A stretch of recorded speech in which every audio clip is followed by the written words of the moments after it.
State bank ने monetary policy का ऐलान कर दिया है। शरह सूद में 1% इजाफा कर दिया गया है। स्टेट बैंक की जानिब से मॉनेटरी पॉलिसी का ऐलान कर दिया गया है, जबकि शरह सूद में 1% इजाफा किया गया है। स्टेट बैंक की जानिब से शरह सूद अब 16% तक बढ़ा दी गई है। मौजूदा इकनॉमिक सूरत हाल को देखते हुए शरह सूद में 1% का इजाफा किया गया है, ये फैसला किया गया है और इसके साथ ही शरह सूद अब बढ़कर 16% तक पहुँच चुकी है। स्टेट बैंक की जानिब से मॉनेटरी पॉलिसी का ऐलान किया गया है और मुल्क की इकोनॉमी सूरत हाल को देखते हुए इसको मद्देनज़र रखते हुए शरह सूद में 1% का और इजाफा कर दिया गया है। इसके साथ ही शरह सूद बढ़कर 16% तक पहुंच चुकी है। एक बड़ा इजाफा है, शरह सूद 16% तक पहुंच चुकी है और शरह सूद में 1% इजाफा किया गया है। मॉनेटरी पॉलिसी का ऐलान स्टेट बैंक की जानिब से कर दिया गया है। हारिस हबीब हमारे साथ मौजूद हैं, उनकी जानिब बढ़ते हैं। हारिस ज़मीर, आप बताइएगा, मॉनेटरी पॉलिसी का ऐलान कर दिया गया है, शरह सूद में 1% इजाफा किया गया है, शरह सूद अब बढ़कर 16% तक पहुंच चुकी है।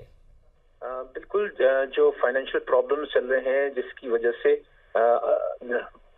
मईशत जो है वो ज़ेर असर है। सबसे पहली बात तो ये कि जो रेवेन्यू कलेक्शन है वो कम हुआ है, जो रुपए की कदर है वो मुसलसल कम गिर रही है और रिजर्व्स में भी जो है मुसलसल कमी हो रही है।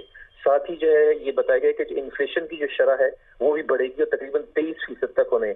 उसके साथ साथ सबसे बड़ा जो इशू आया है वो सैलाब आया है। सैलाब की वजह से हमारे और जो अशिया है वो सब, उसमें जो एक किस्म की जो शॉर्टेज है, शॉर्टफॉल होगा, उससे प्राइसेस में इंक्रीज की तवक्का है।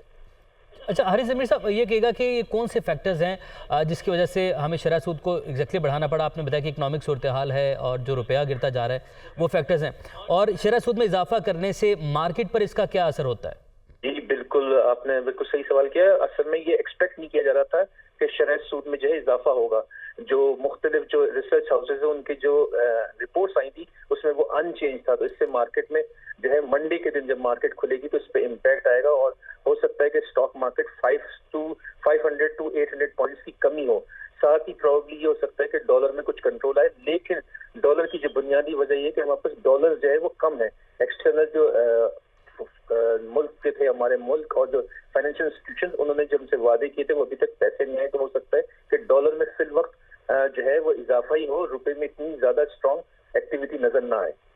और हारिस ज़मीर साहब, ये क्या पॉइंट है जिस तरह हम कह रहे हैं कि डॉलर जो है वो मार्केट में भी अवेलेबल नहीं है और डॉलर में भी फौरी तौर पर हम देखें इस फैसले से असर ज़्यादा होता दिखाई नहीं दे रहा।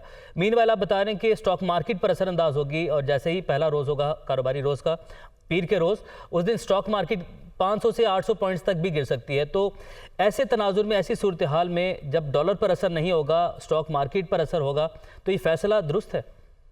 देखिए, स्टेट बैंक ने लाजमी के जो फैसला लिया है वो जो इंडिकेटर्स हैं, स्पेशली जो ग्रोथ है वो कम होगी, जो फ्लड से जो नुकसान हैं जिसका एस्टिमेट 30 बिलियन लगाया गया था और उससे इन्फ्लेशन बढ़ेगा। जो शरह सूद बढ़ाने का जो मेन मकसद होता है वो होता है कि इन्फ्लेशन कंट्रोल हो और जो लोग एक्स्ट्रा बोरिंग करते हैं उसको कर्टेल किया जा सके, कम हो सके। और हारिस साहब, जो नए बिजनेस करना चाहते हैं, अक्सर ऐसा होता है कि लोग बैंक से पैसे लेकर नए कारोबार का भी आगाज करते हैं, तो वो लोग भी इससे इफेक्ट होंगे, डिस्करेज भी हो सकते हैं? जी बिल्कुल, इससे इफेक्ट होंगे।